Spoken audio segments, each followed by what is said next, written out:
गर्मी में तीनों टाइम की रोटी एक साथ बनाने वाली देवरानी।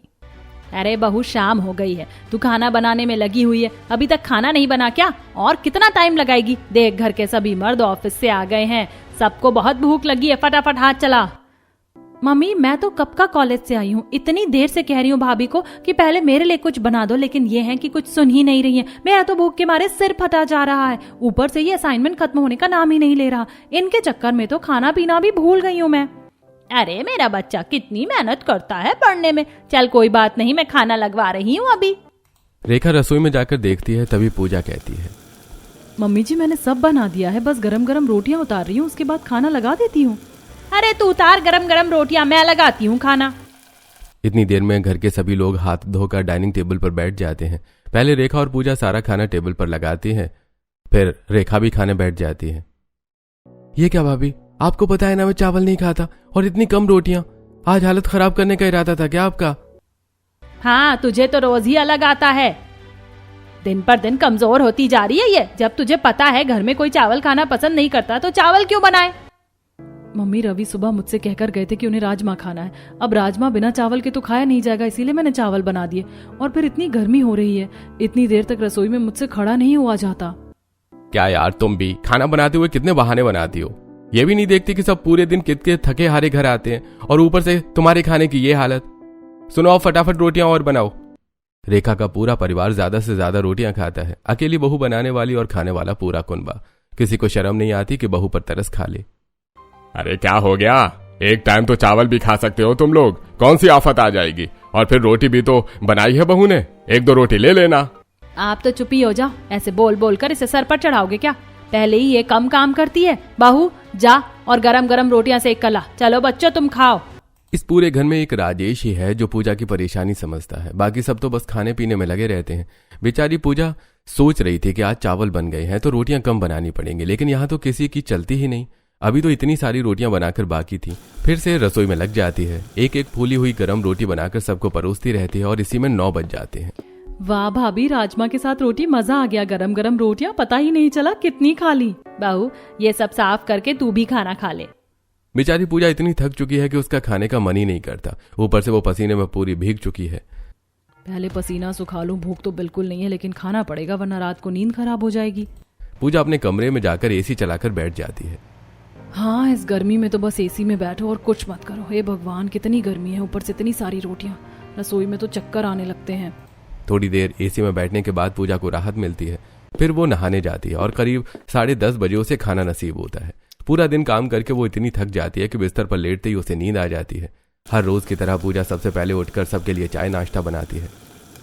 भाभी, कितने दिन हो गए आपने आलू के पराठे नहीं बनाए, बहुत मन कर रहा है, और साथ में आपके हाथ का जीरे वाला रायता।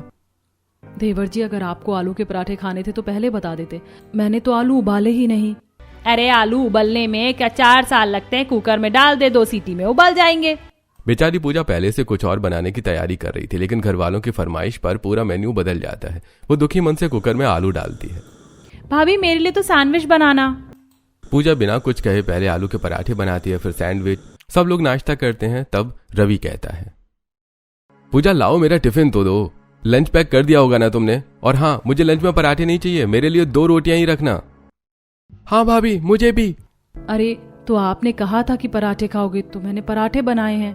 क्या यार भाभी, पराठे मैंने नाश्ते के लिए बोला था, आप तो रोटी बनाने से पता नहीं कितना बचती हो। चलो अब 10 मिनट में फटाफट रोटियां उतार दो हम दोनों भाइयों के लिए, अपने लिए बाद में बनाती रहना। यह सुनकर पूजा को बहुत गुस्सा आ जाता है, लेकिन वो कुछ नहीं कहती और गुस्से में रसोई में जाकर आटा गूंथने लगती है। पता नहीं इंसान है या शैतान, कितना खाना खाते हैं लोग। अरे मैं सुबह अगर 2 पराठे खा लूं तो शाम तक खाना ना मांगू, लेकिन इन्हें तो लंच में भी 10-10 रोटियां खानी है। गुस्से में पूजा रोटियां बनाती है और अपने देवर और पति के टिफिन पैक करती है, जिसे लेकर दोनों ऑफिस चले जाते हैं। इधर गर्मी के मारे पूजा का बुरा हाल हो रहा है। यार कितनी भूख लग गई है, मैंने तो सुबह से कुछ भी नहीं खाया। ये लोग बिल्कुल भी तरस नहीं करते, खुद तो सब कुछ खाकर बैठ जाते और मुझसे पूरा दिन रोटियां उतरवाते हैं। चलो यार, पहले थोड़ी देर एसी चलाकर बैठ जाती हूँ, उसके बाद नहा कर ही नाश्ता करूंगी। पूजा अपने कमरे में जाकर एसी ऑन करती है। भगवान का लाख लाख शुक्र है कि इस घर में एसी है, वरना मेरी तो मौत ही आ जाती इतनी गर्मी में इतना सारा काम करके। चलो यहाँ तो सुकून। थोड़ी देर एसी में बैठने के बाद पूजा नहा कर आती है, उसके बाद ब्रेकफास्ट लेकर अपने कमरे में सीरियल देखते हुए खाती है। हे भगवान, ये सीरियल खत्म भी हो गया और मैंने बस 2 एपिसोड देखे।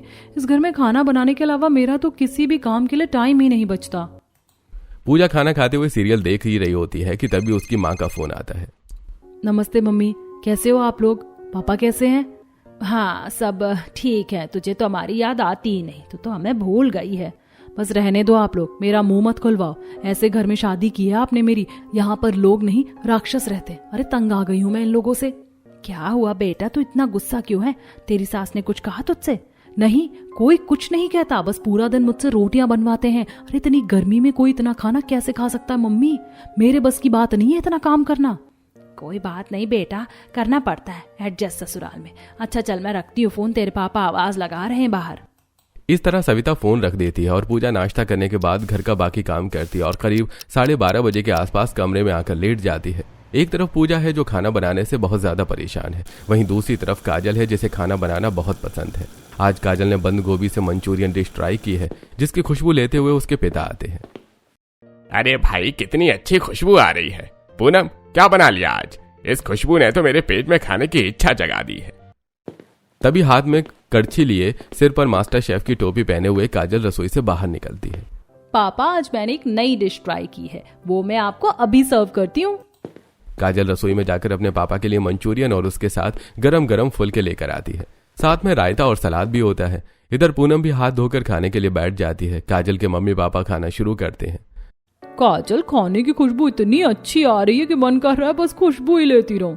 अरे मम्मी, टेस्ट करके तो बताओ कैसी बनी है। आप लोग तो मुझे डरा रहे हो। हाँ, आप झूठ तो नहीं बोल रहे ना? इतनी देर में रोहताश एक निवाला खाते हैं। सच में भाई पूनम, मानना पड़ेगा, हमारी बेटी के हाथों में तो जादू है, जादू। अरे कितना अच्छा खाना बनाती है ये, कुछ भी ट्राई कर लो वही टेस्टी लगता है। हाँ, सही कह रहे हो। अरे बेटा, जिस घर में तेरी शादी होगी ना, तेरे ससुराल वालों के तो मजे आ जाएंगे। सच में बड़ी भाग्य वाली होगी तेरी सास, जो तेरे हाथ के रोज अच्छे अच्छे पकवान खाने को मिलेंगे। काजल के खाने की हर बार की तरह उसके मम्मी पापा बहुत तारीफ करते हैं और ऐसे ही कुछ दिन बीत जाते हैं। इधर पूजा घर वालों के लिए खाना बनाकर परेशान हो जाती है। दोपहर का खाना बनाकर थोड़ी देर आराम करने अपने कमरे में जाती है। बहू उठ जा। अरे दिन में कौन सोता है, चल खाना बना दे, वरना फिर तो ठुमक ठुमक कर लगी रहेगी रसोई में। 4 घंटे में खाना बनाएगी और खाने पीने में ही 11 बजा देती है। रेखा की आवाज पूजा के कमरे में जाती है, जिससे उसकी नींद टूट जाती है। हे भगवान, कौन से बुरे कर्म किए थे मैंने जो इतना बुरा ससुराल मिला है। सच में मैं तो सब कुछ भूल गई हूँ। बहुत बड़ी गलती हो गई इस रवि से शादी करके। पता नहीं कब मेरा पीछा छूटेगा इन सब से। पूजा झुंझलाकर उठती है और रसोई में जाकर खाना बनाने लगती है। तेरे ससुर जी आज पकौड़े वाली कढ़ी कह रहे थे, पर भाई तुझे पता है ना, मुझे तो पकौड़े वाली कढ़ी पसंद नहीं है और ना ही रवि को, तो हमारे लिए तो मिक्स वेज बना देना।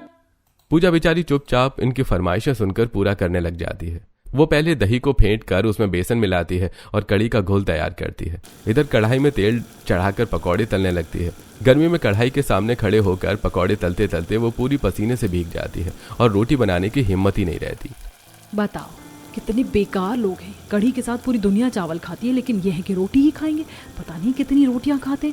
पहले पसीने सुखाने पड़ेंगे, उसके बाद ही रोटी बनेगी। पूजा पहले कूलर के सामने जाकर पसीना सुखाती है और उसके बाद खाना बनाती है। सब लोग खाना खाने बैठ जाते हैं। अरे कढ़ी तो बहुत टेस्टी हो रही है भाभी, 2 रोटी और देना।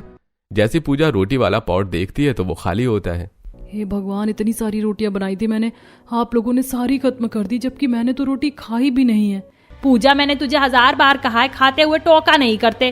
अरे खत्म हो गई रोटी तो क्या हो गया, बना लेना, पूरी रात पड़ी है, बनाकर खा लेना। और अभी तो इसका भी पेट पूरा नहीं भरा है। नहीं भाई, हमारा तो हो गया। मेरा भी। सभी घर वालों का पेट तो भर जाता है, लेकिन पूजा के लिए एक भी रोटी नहीं बचती। बाद में वो इतनी थक जाती है कि अपने लिए रोटी बनाने का उसका मन ही नहीं करता। वो बस 2 रोटी जो दोपहर की रखी हुई होती हैं वही खाकर सो जाती है। पूजा अपने नॉर्मल रूटीन में सबके लिए नाश्ता बनाती है और फिर लंच बनाकर सबको खिला देती है। लंच करने के बाद राजेश और रेखा आपस में बात करते हैं। देखा नहीं कल आपने कैसे मेरे बच्चों को खाते हुए टोक दिया था इस पूजा ने। बस बहुत हो गया, मैं तो जा रही हूँ पिंकी की बहन के पास राहुल के रिश्ते की बात करने के लिए। अरे घर में छोटी बहू आ जाएगी तो हमें इस पूजा की चिक चिक नहीं सुननी पड़ेगी। रेखा अपनी पड़ोसन पिंकी के घर जाती है। और ये रेखा बहन, आज कैसे मुहूर्त मिल गया? लगता है तू हमारे घर का रास्ता भूल गई। नहीं बहन, ऐसा कुछ नहीं, कई दिनों से सोच रही थी बात करने की, आज समय मिला है। अच्छा तो ये बता, जो लड़की के बारे में बता रही थी, मैंने बात की थी राहुल के पापा से और सबको फोटो भी दिखाया था। हमें तो लड़की पसंद है, तू बात आगे बढ़ा। ये कहकर रेखा अपने घर आ जाती है। इधर पिंकी काजल की माँ से रिश्ते की बात करती है और वो लोग मान जाते हैं। पिंकी रेखा के घर जाती है। बस तुम्हारी ही हाँ का इंतजार था, लड़की वालों का तो कल भी फोन आया था। चलो अब तुमने हाँ कर दी है तो मैं कल ही काजल की माँ से बात करके तुम्हें बता दूंगी। मुबारक हो रेखा बहन, लड़की वाले तो राजी हैं और अगले संडे आपको बुला भी रहे हैं। चलो बहन, तुमने सही किया, संडे के दिन सब फ्री रहते हैं, हम चले जाएंगे। ऐसे ही 1-2 दिन बीत जाते हैं और आज संडे का दिन आता है। सभी घर वाले काजल को देखने के लिए तैयार होकर आते हैं।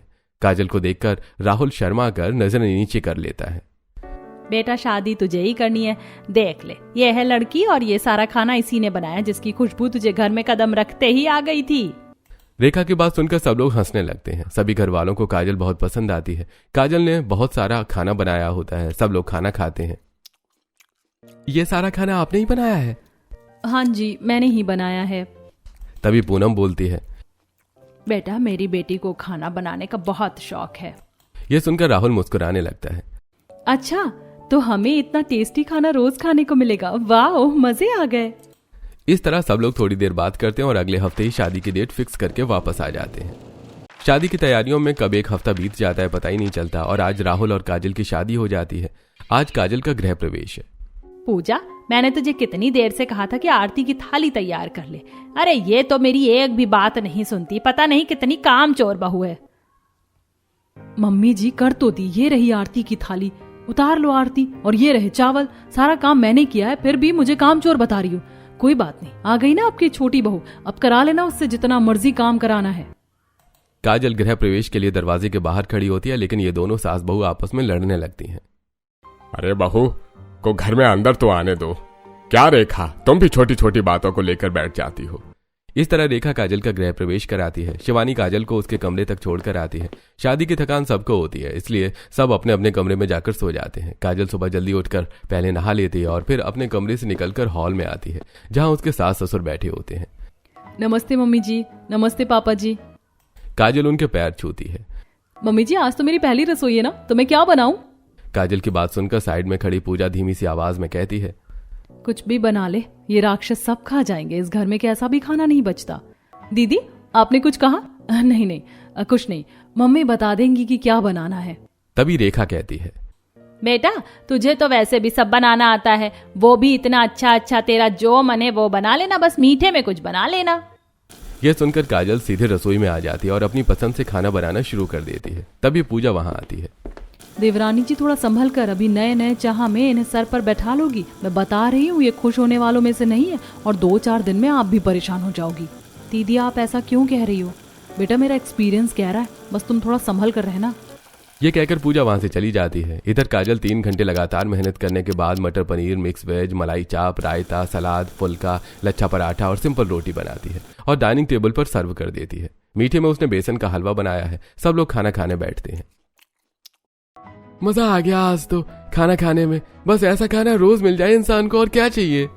हाँ भैया सच में बहुत टेस्टी खाना है। भाभी आपके खाने को तो 11 आउट ऑफ 10 रेटिंग मिली है। अपने खाने की इतनी तारीफ सुनकर काजल बहुत खुश हो जाती है, लेकिन तभी पूजा आकर उसके कान में कहती है, इन्हें सर पर चढ़ाने की कोई जरूरत नहीं है, यही तारीफ तुम्हारी मजबूरी बन जाएगी। पूजा की बात सुनकर इस बार काजल चुप नहीं रहती।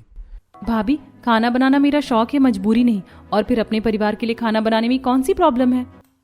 इधर काजल को लगता है कि पूजा कामचोर है, क्योंकि उसकी सास भी ऐसा ही कह रही थी। इसी वजह से वो पूजा को जवाब दे देती है।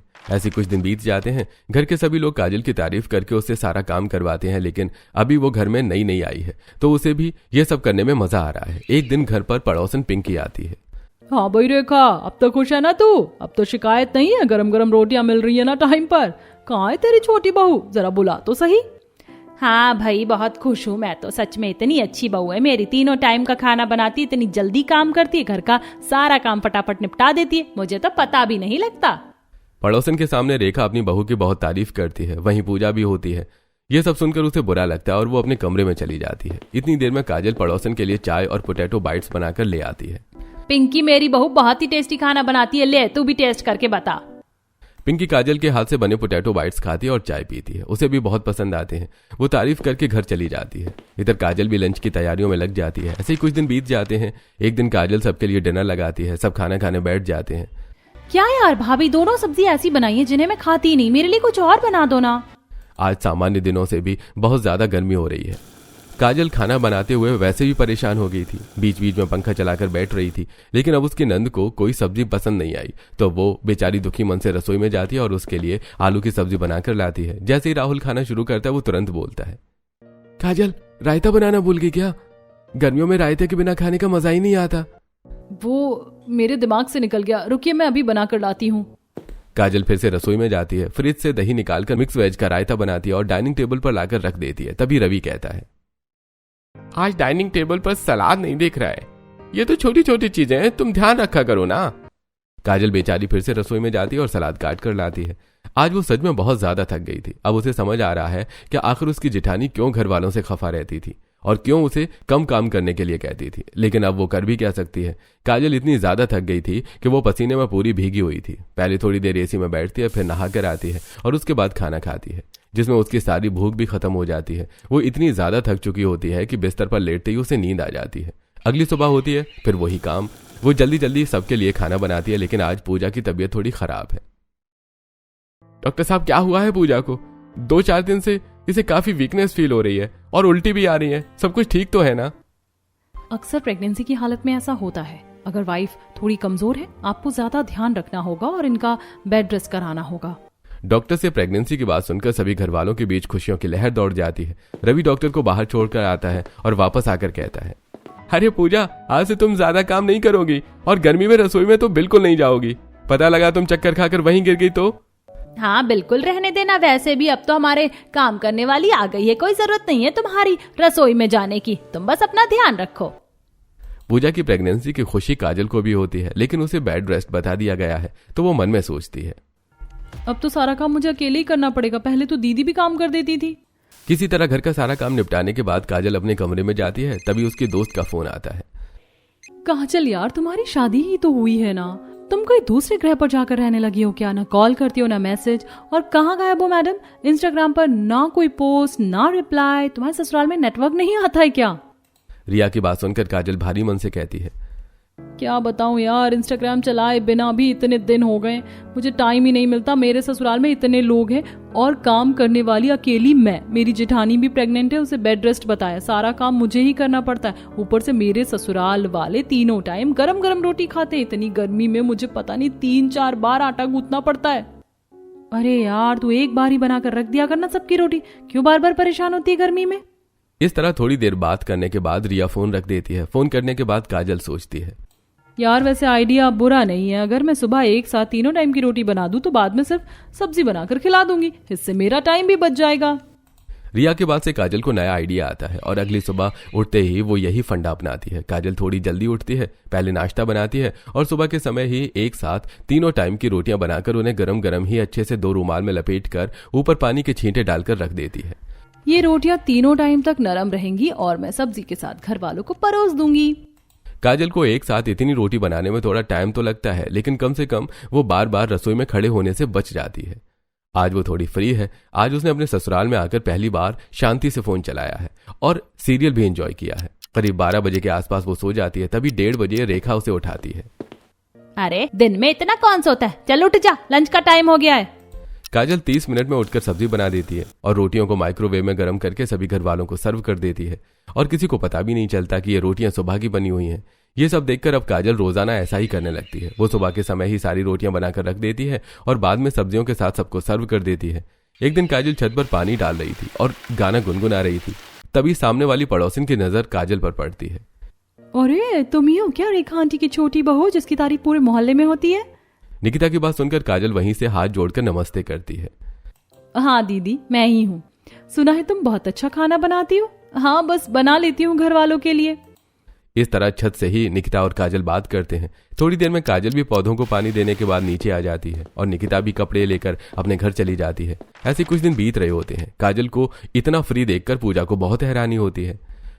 आखिर ये काजल कर क्या रही है? ये तीनों टाइम सबको गरम गरम खाना भी खिला रही है, उसके बाद भी इसके पास इतना टाइम बच जाता है। कि ये दिन में सो भी जाती है, सीरियल भी देख लेती है और सहेलियों से गप्पे भी मार लेती है। जरूर दाल में कुछ काला है। पूजा को काजल पर शक होता है, इसलिए वो काजल पर ध्यान रखना शुरू कर देती है। ऐसे दिन बीत रहे होते हैं और एक दिन काजल सुबह की बनी हुई रोटियों को तवे पर पानी के छींटे डालकर गर्म करके रखती है। तभी शिवानी खाते हुए कहती है, आज रोटी का स्वाद मुझे अलग सा क्यों लग रहा है? ऐसा लग रहा है जैसे रोटियों को दोबारा गर्म किया गया हो। नहीं दीदी, ऐसा तो कुछ भी नहीं है, वो बस मैंने थोड़ी मोटी रोटी रखी है। क्या है ना, पतली रोटी जल्दी सूख जाती है। काजल जैसे तैसे करके बातों को घुमा देती है। सब लोग खाना खा लेते हैं। ऐसे कुछ दिन बीत जाते हैं। एक दिन काजल राहुल से कहती है, आज मेरा बाहर घूमने का मन कर रहा है और मेरे पास गर्मियों के कपड़े भी नहीं है, तो आज हम शॉपिंग करने चले। यार तुम्हारी टाइमिंग भी बिल्कुल परफेक्ट है। आज मुझे काम भी नहीं है, चलो मैं तुम्हें मार्केट लेकर चलता हूँ। काजल ने सभी लोगों के लिए रोटियां पहले ही बना दी थी। सबने ब्रेकफास्ट कर लिया था और लंच के बाद दोनों शॉपिंग के लिए निकल जाते हैं। वहां जाकर काजल नई नई साड़ियां, कॉटन सूट, स्लीपर और बहुत सारी चीजें खरीदती है। बाजार में घूमने के बाद काजल डिनर से कुछ देर पहले ही घर वापस आती है। बाहर जाकर तो तुम लोग समय का बिल्कुल ध्यान नहीं रखते। खुद तो बाहर जाकर तो तुम लोग समय का बिल्कुल ख्याल नहीं रखते। खुद तो बाहर खाते पीते घूम रहे हो और घर पर हम सब भूखे बैठे हैं। चल जल्दी रसोई में जाकर हमारे लिए खाना बना दे। तुझे पता है ना, तेरे पापा को दवाई लेनी होती है। मम्मी बस अभी बना देती हूँ। खाना बनाने में कितना टाइम लगता है? बस आधा घंटा। काजल फटाफट रसोई में जाती है। उसने सुबह जो रोटियां बनाई थी वही निकालती है और उन्हें गर्म करती है। सब्जी की तैयारी वो पहले से ही कर चुकी थी। उसमें तड़का लगाकर सब्जी भी तैयार हो जाती है। इस तरह 1 घंटे के अंदर अंदर वो सभी घर वालों को खाना सर्व कर देती है।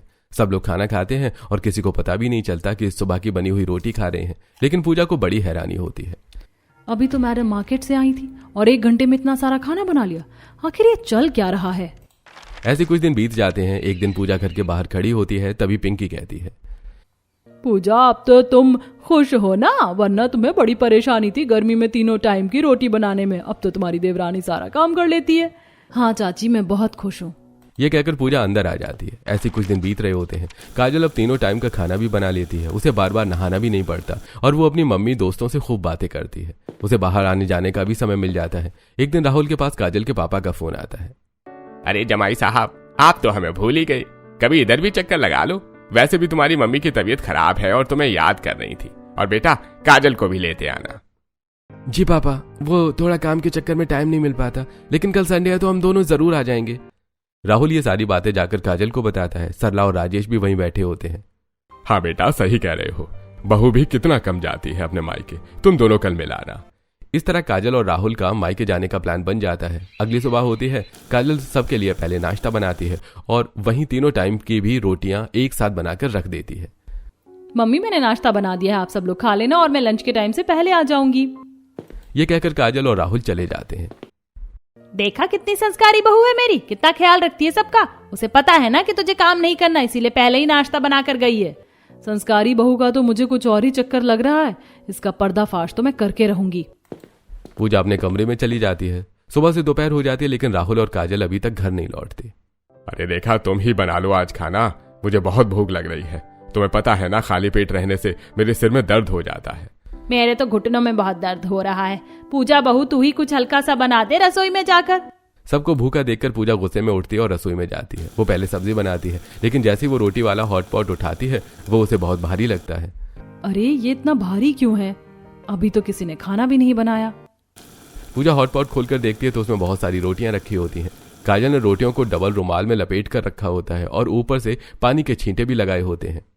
अच्छा जी, तो ये चक्कर है। महारानी 3 टाइम की रोटी एक ही टाइम बनाकर रख देती हैं। मैं भी सोचूं, ये बिना परेशान हुए 3 टाइम गरम गरम रोटी कैसे खिला रही है और इतनी खुश कैसे रहती है। तेरी सच्चाई अब मैं सबके सामने लाऊंगी। पूजा हॉट पॉट उठाकर डाइनिंग टेबल पर रख देती है। अरे बहू, बड़ी जल्दी खाना बना दिया तुमने। नहीं मम्मी जी, मैंने नहीं बनाया। ये देखिए आपकी लाडली संस्कारी बहू का कमाल। इसने सुबह ही 3 टाइम की रोटी बनाकर रख दी थी। देखिए आप सबको कैसे बासी रोटी खिला रही है, वो भी 3 टाइम। पूजा की बात सुनकर शिवानी भी वहां आ जाती है। हाँ, मैं भी कहूँ, मुझे कई दिनों से रोटियां ऐसी लग रही हैं जैसे दोबारा गर्म की हुई हो। आने दो आज इसे घर। थोड़ी देर में काजल और राहुल भी घर आ जाते हैं। सभी घर वालों को एक साथ गुस्से में बैठा देखकर राहुल बोलता है, आप सबको क्या हुआ है? आखिर इतना गुस्सा किस बात का है? तभी रेखा काजल से कहती है, क्यों बहू, हमें पागल समझ रखा है क्या? तू हम सबको इतनी दिनों से बासी रोटी खिला रही थी। डाइनिंग टेबल पर हॉटपॉट रखा देखकर काजल सब समझ जाती है। वो थोड़ी देर तक चुप रहती है, लेकिन फिर गुस्से में बोल पड़ती है, तो मैं क्या करती, इतनी गर्मी में आप लोग इतनी ज्यादा रोटी खाते हो, एक टाइम भी चावल अलाउड नहीं है इस घर में। बनाने वाला तो पागल ही हो जाएगा। मुझे 4 बार नहाना पड़ रहा था। इन सब से बचने के लिए मैंने ये सब किया। तो मतलब तुम भी पूजा की तरह कामचोर निकली। तुम्हारे माँ बाप झूठी तारीफ कर रहे थे क्या कि हमारी बेटी को कुकिंग का शौक है? मम्मी जी, जब शौक मजबूरी बन जाए ना तो इंसान रास्ता ढूंढने ही लगता है। और आपको मेरा ये काम इतना बुरा लग रहा है ना, तो आप बनाकर दिखा दो एक दिन 3 टाइम खाना, मैं भी मान जाऊंगी और फिर आपको गरम गरम ही खिलाऊंगी। रेखा काजल का चैलेंज स्वीकार कर लेती है। अगली सुबह रेखा रसोई में नाश्ता बनाती है। नाश्ता बनाते हुए रेखा पसीने में तरबतर हो जाती है। कभी उसका हाथ जल जाता है तो कभी चीजें गिर जाती हैं। ये रोज इतनी गर्मी होती है या आज ही लग रही है? रेखा और शिवानी मिलकर बहुत मुश्किल से सबके लिए नाश्ता बनाते हैं। मम्मी, ये रोटी तो ठंडी हो गई है। बन गई है, वही बड़ी बात है, चुपचाप खा लो। काजल और पूजा दोनों माँ बेटी को काम करते हुए देखती हैं और उन्हें अंदर से सुकून मिलता है। ऐसे ही दोपहर में भी वही हाल होता है। मम्मी 1 बजे तक नाश्ते का काम ही निपटा है और अब लंच। मैं तो बहुत थक गई हूँ, सिर में दर्द हो रहा है, ऊपर से इतनी गर्मी, सुबह से 2 बार नहा चुकी हूँ। बेटा कोई बात नहीं, कल को तेरी शादी हो जाएगी, वहाँ भी तो तुझे खाना बनाना पड़ेगा ना। दोनों माँ बेटी खुद को समझाकर जैसे तैसे लंच बनाती हैं। लंच के बाद थोड़ा आराम मिलता है, लेकिन फिर शाम के खाने की बारी आ जाती है। भैया आप दोनों हमारी मदद करो, सुबह से लगे हुए हैं, अब बिल्कुल एनर्जी नहीं बची है। हाँ बिल्कुल, तुम दोनों सब्जी बनाओ, मैं और शिवानी रोटी बनाते हैं। राहुल, रवि, शिवानी और रेखा मिलकर खाना बनाते हैं। चारों लोग पसीने में पूरी तरह भीग जाते हैं। ये लोग हर 5 मिनट में रसोई से बाहर निकलकर कूलर के आगे बैठते हैं, फिर रसोई में जाते हैं। और आज 3 टाइम खाना बनाने से पहले भी ये लोग नहाकर रसोई में आए थे और उसके बाद खाना खाने से पहले भी इन्हें नहाना पड़ा। भैया, अब समझ आया कि काजल क्यों सुबह ही रोटी बनाकर रख देती थी। सच में ये बहुत मुश्किल काम है। सुबह से 4 बार नहा चुका हूँ और हालत देखो मेरी पसीने में कैसी हो गई है, और खाना बनाते बनाते तो भूख भी भाग गई है। हाँ, मुझे भी समझ आ गया। पूजा कमजोर नहीं है, बल्कि इतनी गर्मी में इतनी सारी रोटियां सेकना बहुत मुश्किल काम है। सच में खाना बनाकर खाना कितना मुश्किल है यार। भूख नहीं है मुझे भी। मम्मी मान लेते हैं, मुझसे नहीं होगा ये सब। सभी लोग हॉल में आते हैं जहाँ पूजा और काजल बैठी होती हैं। राजेश भी वहीं बैठे होते हैं। आज से इस घर में 3 टाइम रोटी नहीं बनेगी। हम दोपहर में चावल खाएंगे और खाना भी बर्बाद नहीं करेंगे। हमें समझ आ गया कि तुम दोनों कितनी मेहनत से खाना बनाती थी। हम तो बस यूं ही नखरे करते थे और तुम्हें परेशान करते थे। सच में इतनी गर्मी में रोटियां बनाना बहुत मुश्किल काम है। हमें माफ कर दो। आगे से जैसा तुम्हारा मन करेगा वैसा ही खाना बनेगा। भाभी, मैं भी अब आपके काम में मदद करूंगी। हम तीनों मिलकर खाना बना लेंगे। इस तरह सभी घर वालों को एहसास हो जाता है कि पूजा का गुस्सा और काजल का 3 टाइम की रोटी एक साथ बनाना दोनों ही सही थे, क्योंकि घर वाले बहुत ज्यादा रोटियां खाते थे और इतनी गर्मी में 3 टाइम इतनी रोटियां बनाना किसी एक इंसान के लिए आसान नहीं था। इंसान का पूरा दिन सिर्फ खाना बनाने में ही निकल जाता है। कभी कभी हम दूसरों की मेहनत को समझे बिना ही उनसे उम्मीदें रखने लगते हैं, लेकिन जब खुद वही काम करना पड़ता है तब असली सच्चाई समझ में आती है।